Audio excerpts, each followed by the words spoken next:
Guys, please don't think I'm bitter after this.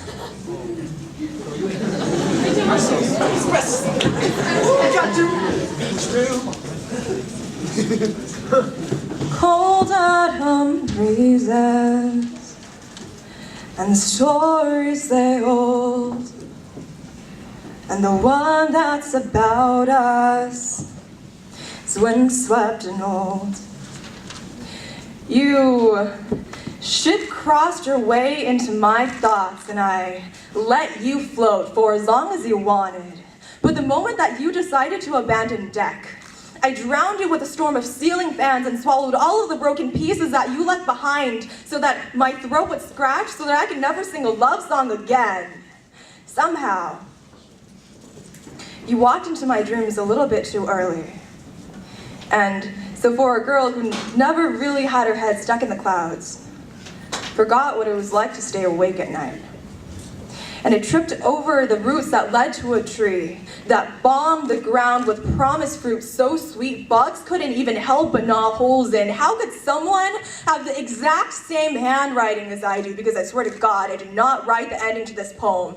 But it looks like I stenciled in every letter by myself. And since when were you worth hand-holding madness and mind-numbing madness and the madness I broke myself into in beginnings and endings, and whenever you windswept the rain boots off of my feet, so I could only dance in mud puddles hiding under crystal clear water. For me to have put down the umbrella enough to make sure that you were okay with a Gatorade bottle you never even said thank you to. For me to have been concerned for so long about what was causing you so much concern in your mind when the issue that I had wanted you to solve was the debate of whether or not to leave me. Let me leave you with a message, buddy. You did not leave me. I was merely too strong to have walked away.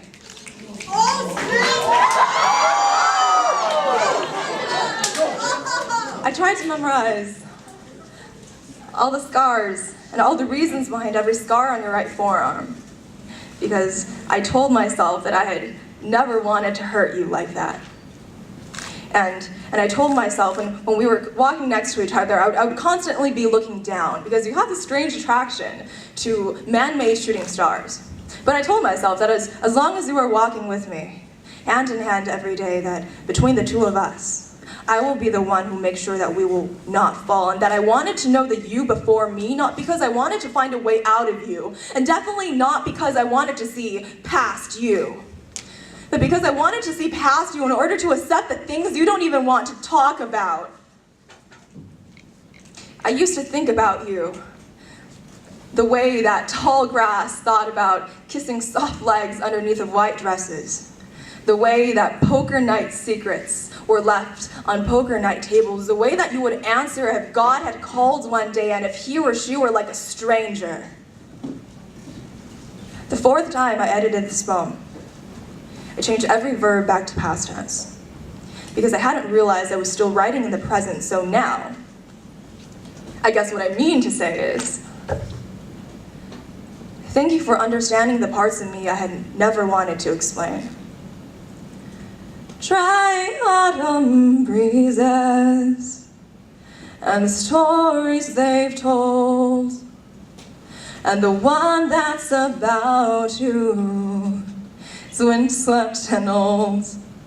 So if I look up now, there's still magic in trees, there's still stories and lights and buildings in the warm autumn breeze.